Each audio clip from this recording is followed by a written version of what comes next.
Hello everyone, welcome to engineers education point. आज के इस वीडियो में मोबाइल एंड वायरलेस कम्युनिकेशन के क्वेश्चन पेपर को देखेंगे। ये एग्ज़ाम 10 अप्रैल 2023 को कंडक्ट करवाया गया है state board of technical education Bihar के द्वारा। ये diploma in electronics engineering 5th semester का क्वेश्चन पेपर है, मोबाइल एंड वायरलेस कम्युनिकेशन का।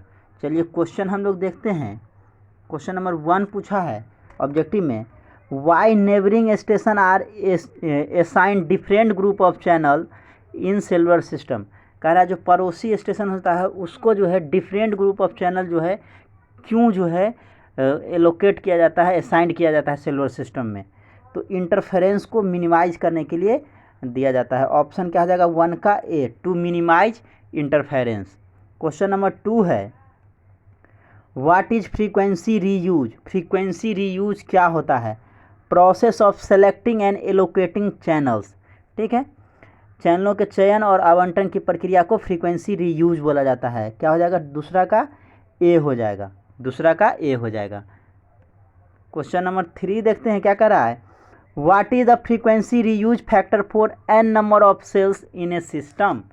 कह रहा है एन नंबर ऑफ सेल्स जो है कोई सिस्टम है तो उसका फ्रीक्वेंसी रीयूज फैक्टर जो है कितना होगा। तो फ्रीक्वेंसी रीयूज फैक्टर क्या होता है? 1/n होता है। 3 का डी हो जाएगा, 1/n, ऑप्शन डी हो जाएगा। क्वेश्चन नंबर 4 है, GPRS स्टैंड फॉर। GPRS का फुल फॉर्म क्या होता है? General packet radio service. General packet radio service, option कौन सा हो जाएगा? 4 का ए हो जाएगा। क्वेश्चन नंबर 5 की ओर चलते हैं। क्या कह रहा है, what are co channel cells. Co channel cells जो है क्या होता है?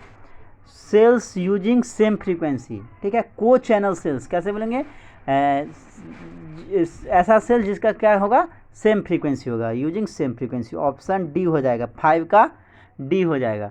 क्वेश्चन नंबर 6 है, co channel reuse ratio is defined as. Co channel reuse ratio क्या होता है? तो ये Q = D/R होता है। ऑप्शन कौन सा हो जाएगा? 6 का बी हो जाएगा, 6 का बी हो जाएगा। क्वेश्चन नंबर 7 है, what is the cluster size for CDMA। Code division multiple access के लिए क्लस्टर साइज कितना होता है? तो N = 1 होता है। ऑप्शन सी हो जाएगा 7 का। क्वेश्चन नंबर 8 की ओर चलते हैं। क्या कह रहा है, which of the following problem occur due two adjacent channel interference. Adjacent channel interference के कारण कौन सा प्रॉब्लम होता है? तो नियर फार इफेक्ट होता है, नियर फार इफेक्ट। ऑप्शन 8 का क्या हो जाएगा? C, near far effect. Question number 9 है, which distribution describe the shadowing effect. कह रहा है कौन सा डिस्ट्रीब्यूशन जो है शैडोइंग इफेक्ट को डिस्क्राइब करता है? तो लॉग नॉर्मल डिस्ट्रीब्यूशन जो है शैडोइंग इफेक्ट को डिस्क्राइब करता है। ऑप्शन क्या हो जाएगा? 9 का ए हो जाएगा, log normal distribution. Question number 10 है, what does path loss exponent indicate. कह रहा है पाथ लॉस जो है एक्सपोनेंट क्या इंडिकेट करता है? क्या इंडिकेट करता है? Rate at which path loss increases with distance. ठीक है, जिस रेट से जो है पाथ लॉस इंक्रीज होता है डिस्टेंस के साथ, उसको ये इंडिकेट करता है। ऑप्शन क्या हो जाएगा? 10 का बी हो जाएगा। क्वेश्चन नंबर 11 की ओर चलते हैं। क्या कह रहा है, space losses occur due to a decrease in. Space loss होता है किसके कारण? किस चीज़ में डिक्रीज के कारण स्पेस लॉस होता है? तो इलेक्ट्रिक फील्ड स्ट्रेंथ में डिक्रीज होने के कारण स्पेस लॉस होता है। ऑप्शन ए हो जाएगा, 11 का ए। क्वेश्चन नंबर 12 है, which is the primary cost for degradation of error performance. Degradation of error performance के लिए प्राइमरी कॉस्ट क्या है? तो signal distortion and loss in a signal to noise ratio. 12 का क्या हो जाएगा? 12 का हो जाएगा सिग्नल, हाँ ठीक है, signal distortion and loss in signal to noise ratio. Option C हो जाएगा, 12 का सी हो जाएगा, 12 का सी हो जाएगा, 12 का सी। क्वेश्चन नंबर 13 है, the equivalent noise temperature of a network given the noise figure of the network और सिस्टम इज। तो नॉइज टेम्परेचर क्या हो जाएगा? Equivalent noise temperature T0F-1। Option A हो जाएगा, 13 का ए हो जाएगा। क्वेश्चन नंबर 14 है, space diversity is also known as. Space diversity को एंटीना डाइवर्सिटी भी बोला जाता है। ऑप्शन ए हो जाएगा 14 का, स्पेस डाइवर्सिटी को एंटीना डाइवर्सिटी भी बोला जाता है।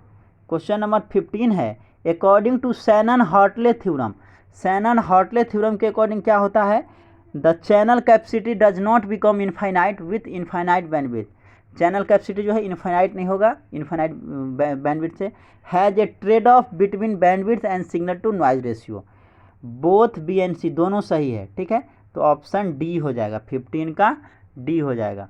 क्वेश्चन नंबर 16 है, dash is a transmission method use in MIMO, MIMO का फुल फॉर्म क्या होता है, मल्टीपल इनपुट मल्टीपल आउटपुट, कह रहा in a dash is a transmission method use in MIMO wireless communication to transmit in coded data signal independently, SM का use किया जाता है, ऑप्शन सी हो जाएगा। एसएम मीन्स स्पेशियल मल्टीप्लेक्सिंग का use किया जाता है, स्पेशियल मल्टीप्लेक्सिंग का यूज किया जाता है, ऑप्शन सी हो जाएगा, 16 का सी।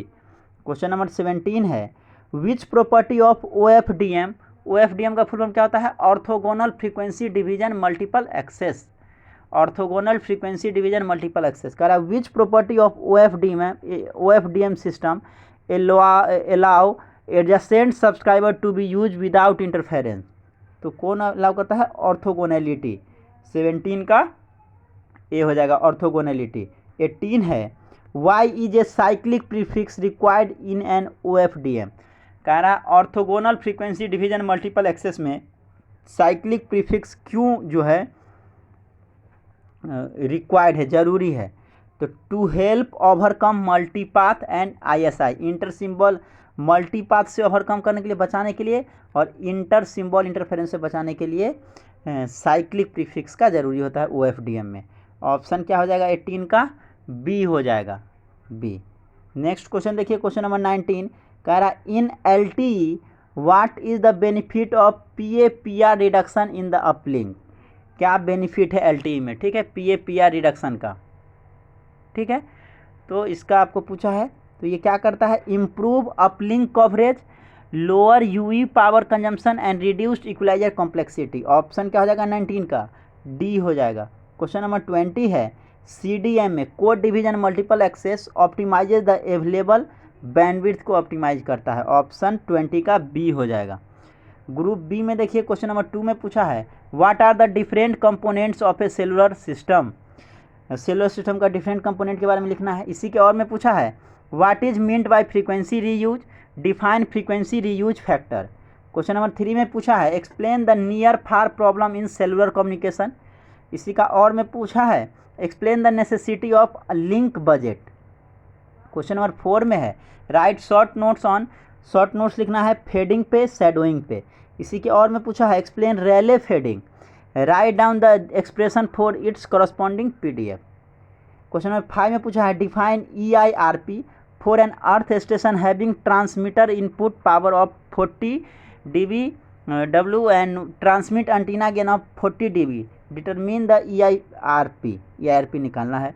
इसी का और में पूछा है, write short notes on antenna diversity और मीमो, एंटीना डाइवर्सिटी और मीमो, मीमो क्या है, मल्टीपल इनपुट मल्टीपल आउटपुट पे लिखना है।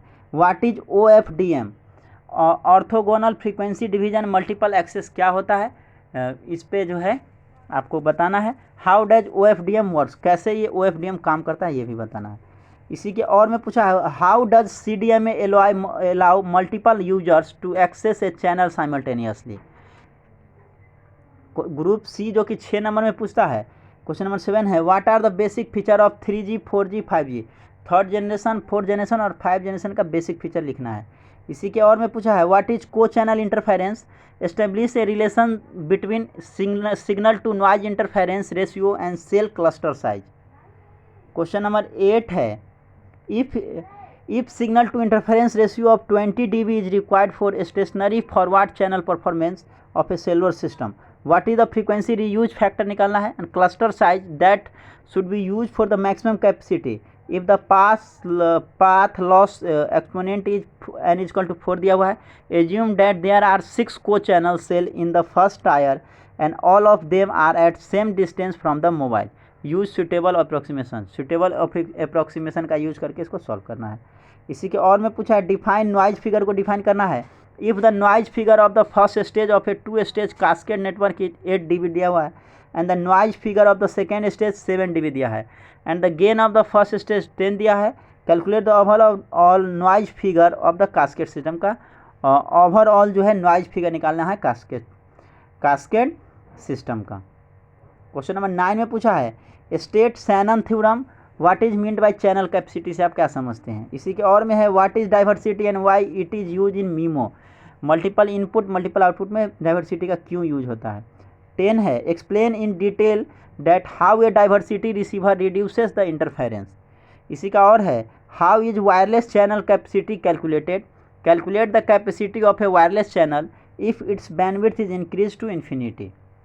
क्वेश्चन नंबर 11 में पूछा है explain in detail the design principle of L का डिजाइन प्रिंसिपल जो है उसको जो है आपको एक्सप्लेन करना है with the help of neat block diagram. इसी के और में है explain the L network architecture. L network architecture को ब्लॉक डायग्राम की मदद से बताना है। तो ये देख सकते हैं मोबाइल एंड वायरलेस कम्युनिकेशन का क्वेश्चन पेपर है जो एग्ज़ाम 10 अप्रैल 2023 को कंडक्ट करवाया गया है state board of technical education Bihar के द्वारा। ठीक है, ये diploma in electronics engineering 5th semester का क्वेश्चन पेपर है मोबाइल एंड वायरलेस कम्युनिकेशन का। देख सकते हैं डिफरेंट सारा question. Thank you for watching this video. Thank you so much.